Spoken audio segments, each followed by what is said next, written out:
Welcome to ECKSTEIN Cafe TV today.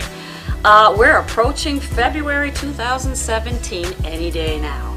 And what I have in store for you is information about Go Red for Women. I know many of you, if you've watched the television show and you follow some of the things I've done, you know that I am a huge spokeswoman and advocate and leading lady from 2016 for Western Mass of Go Red for Women.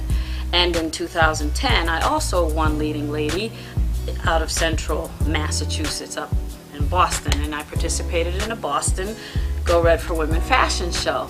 I even got a letter from Senator Napick. It was lovely. And you know, well, what I'm really here to tell you about is February 3rd coming up. We have National Wear Red Day. Now if you can't see this, don't worry, I am going to have it showcased behind you with more information and different things zooming by.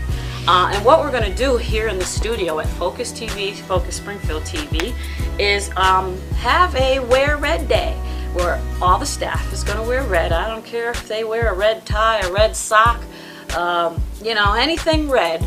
Even if it's a red dot on their forehead, it doesn't matter. Just a little bit of red shows your support. And what we're doing is having a fundraiser. I was sent my yearly fundraising toolkit. And in my toolkit is all these instructions on how to run a campaign to help get funds. Now, this year, I think, is more important than any year. With the presidential election and having just gone by, we all know that we all face our medical insurance coverage is being in jeopardy. And I mean all of us, not just working people, people walking around with no insurance that are trying to get insurance, and people that need insurance, that feel they don't have access to it, or people that need the right kind of health insurance. And we also are advocating this year and pushing legislation and bills to get through to our state representatives, governors, and all public officials in our own states, and even the president nationally. We're going national. We march on Boston and everything. This is how active we get. And if you can't participate fully in any of these things, that's fine. But just go to www.heart.org. I ask and beg of you, and get involved. Advocate.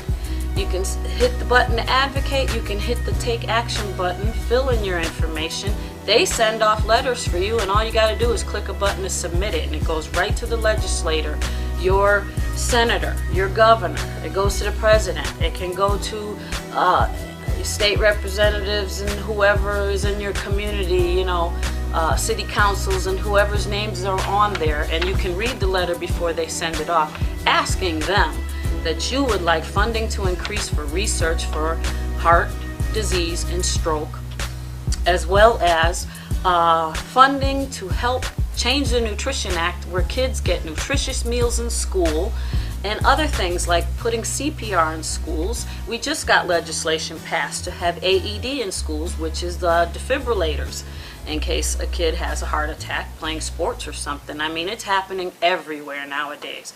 And there's the thing about the health insurance that I was telling you about is a very big concern of mine this year with this new president that we have that has just taken office. There's a big threat that he's going to be cutting a lot of the Medicare and Medicaid. That means our elderly will not have access to the benefits that they need to maintain their care. If they have heart disease, if they've had strokes in the past, if they have diabetes, if they have other kinds of health factors that need to be taken care of on a regular routine basis. If they don't qualify and we can't get this legislation passed with you helping us fight it, we're going to lose our medical benefits in this country. A lot of people will be hurt because of it. A lot of people will die, in fact. Let me give you some stats just to, you know, let us all be aware.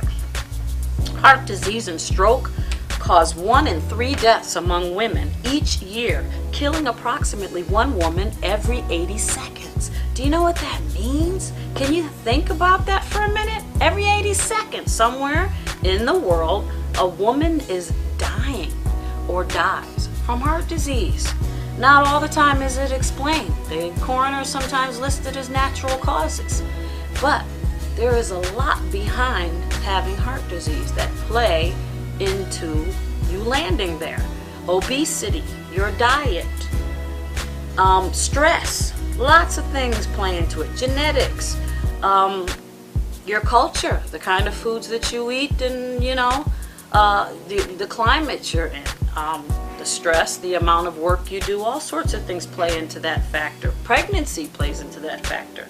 Fortunately, we have the power to change that percentage because 80% of cardiac and stroke events may be prevented with education and action. That's where you come in. www.heart.org. And you can share your story or share the story of somebody in your family or a loved one that suffers from heart disease or stroke or has gone through some experience, or about yourself. Share your story and inspire somebody. And go on that site also to be informed of health preventative measures you can take to get yourself on the right track. Heart disease, I'm here to tell you, as a survivor and an advocate with a pacemaker, I was told I had a year to live in 2005. They told me my ejection fraction, which is the percentage of how much good a percentage amount your heart works good. Mine was at 25% in 2005. They told me I had a year to live, if that. That was 2005. It's 2017. I'm still here. I was heading towards over 300 pounds. Now I've lost so much weight. Recently, I've lost 70 pounds in the last 6 months. I've also was diagnosed in the last 6 months with diabetes. And since then, I've changed my diet even further and gotten really serious about my working out and exercising and eating right and eating the right kinds of foods and avoiding the ones that really are have secret hidden elements in them that had my weight yo-yoing all over the place, and I couldn't figure out what was wrong. I am actually thankful that the doctor found the diabetes when he did, because having heart disease alone has been a struggle enough. And then on top of that, to have diabetes, the two of them, with many people, they go together. Not all people have heart disease have diabetes, don't get me wrong. But usually, and sometimes, more than often, they go together, especially with people that are obese. Now, getting those two things under control is very, very important. If you don't get your heart disease under control, diabetes is something that can come into play, obesity can come into play, fatigue can come into play, more breathing problems, all kinds of digestion problems. You just have a lack of energy, like beyond control, and then you could fall into a depression. All sorts of things can go wrong. So educate yourself, and the way to do that is you can research on YouTube and watch videos. You can go to www.heart.org, and there's all sorts of information. Just click on any of the things that will tell you all the stuff, and listen to check out people's stories. My story's on there where it says share your story. Look up The Story by Teresa Eckstein. That's www.heart.org/THERESA Eckstein, and I have that go by right now. You can go and read my story there, or you can read it at www.heart.org TC Teresa Eckstein, or Teresa TC Eckstein. There's another page with updated stories and stuff. But I remain a very active advocate in the light of also the fact that not only am I a heart disease survivor with a pacemaker, but my father died in 1985 at the age of 55 with heart disease. He had already had triple bypass heart surgery, plus other complicated issues going on in his life. And recently, a year ago, actually 3 days ago, a year ago it will be, January 24th, I lost my brother, my oldest brother, Richard Jazzman Eckstein, in 2016. To heart disease, and he also died at the same age my father did, 55.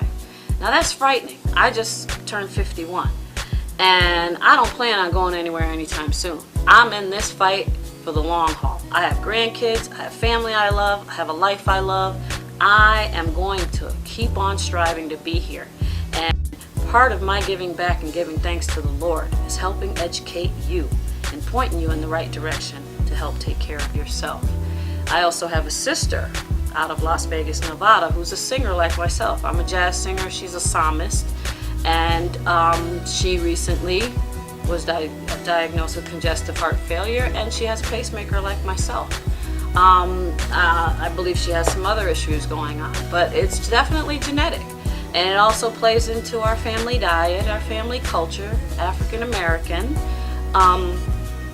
And that's why I push advocacy a lot for urban areas, rural areas, ethnicity, because people of Latino origin, people of African American origin, we tend to have the highest numbers. And a lot of that plays into the fact of the economic stress, our diets, a lot of factors involved. We have an enormous amount of stress, and a lot of us women are single parents, and a lot of the fathers, they are highly stressed with their jobs and things like that. And it also affects everybody nationally, and especially if you eat junk food and all that other kind of stuff. A lot of things play into factors. So I'm going to talk to you more about that, because February 3rd, Go Wear Red Day, is the National Wear Red Day across the country, and we're going to have the event here in the studio. We're going to have everybody wearing some red, and I'm gonna, we're gonna have a table with some snacks and stuff, people chit-chatting, and we're gonna have a sit-down where I am going to speak on health and wholeness and tips and awareness and how to get the help you need and how to avoid different foods that are sneaky foods that you don't even know are doing things to your body that cause a negative reaction and cause you to gain weight or bloat or whatever have you. And there'll be some question and answers going back and forth. And I look forward to it, because I'm going to wear red, and it's also a day where we're going to be fundraising. So this that I was holding up earlier is my donation slip, and I'm hoping to put a good amount of at least $500 there at the top. But you're welcome to donate $5 or more. I'm not going to push you to donate more, because I know a lot of people can't afford it. But your money goes for wonderful, exciting new research that helps people. It also goes for the funding we need to campaign and go up to Boston on the Hill and fight the legislature, get the bills passed, be active in campaigning, help push to get the CPR and the stuff in schools and the Nutrition Act and all the stuff that we do. It's going to take a little bit of work, but the fundraising mainly is really to get the word out there and to get the money for the research so we can save lives. Now, if you're passionate about this just as much as I am, please contact us at www.heart.org and become a part of this. I'm going to right now have the address zipping by of a donation page where you can send in a small donation of $5 or more through your PayPal accounts or whatever. And also, you're welcome to come down to the studio at Focus TV here in Springfield, address zipping by right about now. And you can participate wearing red on February 3rd, and it will be in the afternoon after 1 o'clock. And we're going to have some light refreshments, and we're going to have speaking, like I said, and some giveaways for those who participate. And all we ask is if you drop by a little donation, and you can bring a check, you can bring cash, you can bring a money order. I do have a credit card slider thing, but I'm not too big on using that thing. So you're better off bringing cash, check, or money order. So, and then that money will be zipped off to Go Red for Women in this prepaid postage stamped envelope, and you will have done a great thing. Remember, January is also for those of you that believe in the Lord's words in the Bible. January is First Fruits Month. There's many ways. I certainly love to advocate the Lord's work. This can be done in many, many ways. You do not have to just give money in the church collection plate. You can give money to a homeless person on the street. You can bring them a bag of lunch. You can prepare some, little baskets, little baggies of toiletries and stuff and passed them out on the street. Just letting somebody borrow your cell phone. Those are great acts of kindness, and they are also ways of tithing. Now, being an advocate for Go Red for Women is a way to tithe. And raising funds for Go Red for Women or any other outlet like cancer research. I stand for cancer research. I also stand for domestic violence abuse. I stand for anti-bullying. I represent a lot of agencies. I'm very passionate about this one, and this time of year, February, is Go Red National Month. So I'm asking you to be a part of that. Put your tithing, your first fruits, it's for the first of the month, the first of the year, the beginning of the year. You start out your new year, give some tithing, and you will be rewarded and blessed. By blessing others, you are always getting blessed back. So think about it. It's a way to tithe, and it's a way to do it without stressing, I don't know where my money's going, blah, blah, blah. A lot of people feel funny about tithing, but when you give, the Lord says give and it will come back to you. And when you give, I have a motto. Give and don't look back. Just know in your heart you did what God told you to do. You give and just give and let it go. Forget about it. And next thing you know, you'll see a multitude of blessings come your way. And don't just give because you're looking for something in return. Give because you're giving from the heart. Give because you may have known someone or know someone that suffers from heart disease or stroke, and you really care about the issue and you want to see something done to help.